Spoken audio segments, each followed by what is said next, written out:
مضمون گمراہ کے دوسرے ایپیسوڈ میں بائبل لرننگ چینل دیکھنے، سننے اور دوسروں سے شیئر کرنے والوں کو پاسٹر مبارک متی کی طرف سے اور ہماری ساری ٹیم کی طرف سے خوش آمدید۔ تو میرے عزیزوں، آج ہم مضمون گمراہ میں جو سیکھنے والے ہیں وہ ہے گمراہ ہونے کی دوسری وجہ، ناشکر ہونا۔ پہلے ناشکر ہونے سے ہماری زندگی میں جو کچھ پیدا ہوتا ہے، ناشکر گزاری کرنے کے سبب سے زندگی ایک انسان کی زندگی میں سوچ، خیال اور دل کے خیالات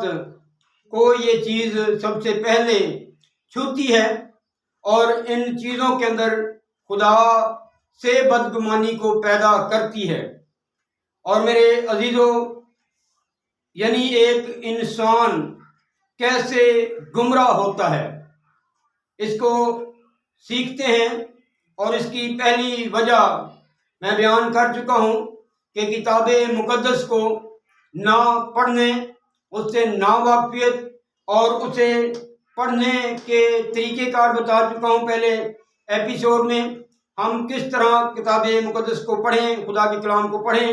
اور کس طرح خدا سے دل لگا کر خدا کی تعلیم کو خدا سے سیکھیں، کیونکہ لکھا ہے گویا وہ خدا سے تعلیم یافتہ ہوں گے۔ تو آج اس کی ہم دوسری وجہ ناشکری کے بارے میں سیکھیں گے۔ تو لازم ہے میرے عزیزوں، اس کو سیکھنے سمجھنے سے پہلے ہم اپنے خدا کے حضور دعا کریں۔ آئیے میرے ساتھ مل کے دعا کیجئے۔ قدوس قدوس قدوس رب القائل شکر رب زمین آسمان کے خدا، تیرا شکر آ میرے خدا کلام کو بیان کرنے اور اسے سیکھنے سمجھنے کے لیے ہماری مدد کیجیے۔ اے خدا تعالیٰ کی اکلوتے بیٹے ہمارے منجی نجات دہندے یسوع ناصری، منت کرتے ہیں ہمارے ذہنوں کو اسی طرح کھولیے جس طرح آپ نے اپنے شاگردوں کے ذہن کھولے تاکہ کتاب مقدس کو سمجھتے اور ہمیں خدا پاک کرو۔ تمہاری کمزوری میں ہمارا مددگار اور ہمارا رہنما ہے۔ اس ساری خدمتگاری کے کام میں پاک کلام کے سیکھنے میں ہماری مدد کر اور بتیرے جو اس مضمون کو سنیں، اے میرے خدا ان کے ذہنوں کو کھولیے گا تاکہ وہ کتاب مقدس کو خوب اچھے طریقے سمجھیں، تیری مرضی کو جان جائیں اور تیرے فرما بردار بیٹے بیٹیاں ہو کر ہمیشہ کی زندگی کے وارث ہو جائیں اور تیرے دل کی ساری خوشنودی کو حاصل کریں اور بتیروں کو خدا اس راہ کی تعلیم دیں اور بتیروں سے کلام کو شیئر کریں۔ وہ اپنے لیے اور اپنی قوم کے لیے، اپنے ماں باپ کے لیے، گھر گھرانے کے لیے اور خدا ملک و قوم کے لیے برکت کا سبب ہوں۔ اے میرے خدا اپنے لوگ کو برکت دیجئے، اے میرے خدا رحم کیجئے۔ باپ سب کچھ تیرے اکلوتے بیٹے اپنے منجی نجات دہندے کے قدوس یسوع مسیح ناصری نام سے مانگتے ہیں، تو باپ بخش دے، آمین۔ سو میرے عزیزوں، مضمون گمراہ میں آج ہم سیکھنے والے ہیں نا شکر ہونا۔ گمراہ ہونے کی یہ دوسری وجہ ہے جو انسان کو خدا سے دور کر دیتی اور انسان گمراہ ہوتا اور گمراہی کا شکار ہو جاتا ہے۔ آج کلام خدا میں سے سیکھتے ہیں کیا ایسے انسان واقعہ ہی موجود ہیں اور خدا کا کلام ایسے انسانوں کے بارے میں کیا پیش گوئی کرتا ہے۔ تو میرے ساتھ دیکھیے کتاب مقدس میں سے، خدا کے کلام میں سے دوسرا تیموتھیوس کے نام پالوس رسول کا لکھا ہوا خط، اس کے تیسرے باب میں یوں لکھا ہے، اس کی دوسری آیت سے پڑھتا ہوں۔ کیونکہ آدمی خود غرض، زردوست، شیخی باز، مغرور، بدگو، ماں باپ کے نافرمان، ناشکر، ناپاک، طبی محبت سے خالی، سنگ دل، تہمت لگانے والے، بے ضبط، تند مزاج، نیکی کے دشمن، دغا باز، ڈھیٹ، گھمنڈ کرنے والے، خدا کی نسبت عیش و عشرت کو زیادہ دوست رکھنے والے ہوں گے۔ سو میرے عزیزوں، اس میں ہم نے ایک پوری فہرست ہے، یہ پوری ایک لسٹ ہے جو یہ سب گمراہوں ہی کو ظاہر کرتی ہے۔ یہ سب وہی ہیں جن کی زندگیوں میں ان میں سے کوئی ایک چیز بھی اگر پائی جاتی ہے تو وہ یہ جان لے اور آپ اسے پرکھ سکتے ہیں کہ وہ گمراہ ہے اور خدا سے دور ہے اور خدا کی قربت اسے حاصل نہیں، اور یہ پیشن گوئی پہلے سے ہو چکی ہے کہ آخر زمانہ کے اندر ایسے لوگ ہوں گے۔ ناشکر ہونے کے سبب سے ہمارے اندر جو چیزیں پیدا ہوتی ہیں، اور یہ ناشکری ہمیں خدا سے کس طرح سے دور کر دیتی ہے، اور ہم کس طرح اپنے خدا کی قربت سے دور ہو جاتے ہیں، اور پھر ہم خدا کا شکر پورے دل سے نہیں کر سکتے۔ تو میرے عزیزو، ناشکر ہونے کے سبب سے ہمارے اندر مایوسی پیدا ہوتی ہے، ہم مایوسی کا شکار ہو جاتے ہیں۔ یہ ناشکر گزاری، خدا کے حضور ناشکر کرنا ہمارے لیے اور بہت سارے گناہوں کا سبب بنتی ہے۔ ان میں سے ایک تو یہ کہ ہم مایوس ہو جاتے ہیں، اور پھر یہ ہے کہ ہم خود کو کمتر محسوس کرتے ہیں، پھر پریشان ہو کر بیماریوں کا شکار ہوتے ہیں، کیونکہ جب ہم شکر ہی نہیں کرتے، ہم خدا کی ان نعمتوں کا، ان بخششوں کا، ان برکتوں کا جو ہمیں میسر ہیں اور جو خدا نے ہمیں دے رکھی ہیں، ان کا ہم شکر نہیں کرتے، تو ہم خدا کا احسان ہی نہیں مانتے، ہم خدا کے احسان مند نہیں ہوتے۔ برعکس اس کے ہم اس کا شکر ہی جب نہیں کرتے تو میرے عزیزو، ہم بہت ساری مشکلات کا شکار ہو کر خدا سے اور دور ہوتے جاتے ہیں۔ اور میں نے بتایا کہ ان چیزوں کے بعد ہم بہت ساری بیماریوں کا شکار ہو جاتے ہیں، کیونکہ ہمارے اندر ایک پریشانی ہوتی ہے۔ جب ہم شکر کرتے ہیں، شکر گزاری کرتے ہیں، تو پھر ہم خوش رہتے ہیں، ہم خوش ہوتے ہیں۔ اور اگر ہماری زندگی کے اندر شکر گزاری نہیں، ہم ناشکر ہیں اپنے خدا کی ان نعمتوں کے جو اس نے ہمیں دی ہوئی ہیں، ان برکتوں کے جو اس نے ہمیں دے رکھی ہیں، ہم شکر نہیں کرتے، ہم ناشکر ہوتے ہیں، تو پھر ہم پریشان ہوتے ہیں۔ اس پریشانی کی وجہ سے بہت ساری بیماریاں بھی ہمارے اندر جنم لیتی ہیں۔ یہاں بہت سارے گناہ جنم لیتے ہیں، وہاں بہت ساری بیماریاں بھی جنم لیتی ہیں، اور ہم ان بیماریوں کا شکار ہوتے ہیں۔ مثلاً بلڈ پریشر، شوگر، دل کی گھبراہٹ خدا کی طرف سے ایک لعنتی بیماری ہے۔ نہ صرف ایک یہ دل کی گھبراہٹ ہی خدا کی طرف سے لعنتی بیماری ہے، بلکہ پرانے عہد نامے کے اندر پوری ایک فہرست جاری کی ہوئی ہے، خدا نے پوری ایک لسٹ خدا نے دی ہوئی ہے کہ جب تم میرے کلام کو نہیں مانو گے، میرے احکامات کو نہیں مانو گے، تو میں تمہیں ان بیماریوں کے اندر مبتلا رکھوں گا، اور وہ تمہارے ساتھ چمٹی رہیں گی، اور یہ بیماریاں اس وقت تک تمہارے ساتھ لگی رہیں گی جب تک کہ تم مر نہ جائے۔ اور یہ دل کی گھبراہٹ، جسے آج کی زبان میں، آج کے دور میں ہم ہارٹ اٹیک کہتے ہیں، دل کا دورہ کہتے ہیں، اور یہ جان لیوا بھی ثابت ہوتا ہے۔ اور یہ کوئی بھی ایسی بیماری نہیں جو جان لیوا ثابت نہیں ہوتی۔ بلڈ پریشر شوٹ کر گیا تو فالج ہو گیا، بلڈ پریشر شوٹ کر گیا تو گردے فیل ہو گئے، اور بھی طرح طرح کی بہت ساری بیماریاں سب پریشانی کا نتیجہ ہیں، اور پریشانی خدا کا ناشکر کرنے کا نتیجہ ہے، اور یہ گمراہی کا سبب ہے کہ اگر انسان خدا سے گمراہ ہے تو وہ کبھی خدا کا شکر نہیں کرتا، اور جو لوگ شکر نہیں کرتے وہ جان لیں، وہ سمجھ لیں کہ وہ خدا سے گمراہ ہو چکے ہیں۔ اور ایسے لوگ جو خدا کی شکر گزاری نہیں کرتے، وہ عزیزو اپنے لیے ہلاکت کو پیدا کرتے ہیں، اپنے لیے مشکلات کو پیدا کرتے ہیں، اپنے لیے دکھ و مصیبت کو پیدا کرتے ہیں۔ تو میرے عزیزو، کلام خدا میں اگر ہم دیکھیں کلام خدا میں سے، تو خدا ان ناشکروں کے ساتھ کیا سلوک کرتا ہے۔ میرے ساتھ دیکھیے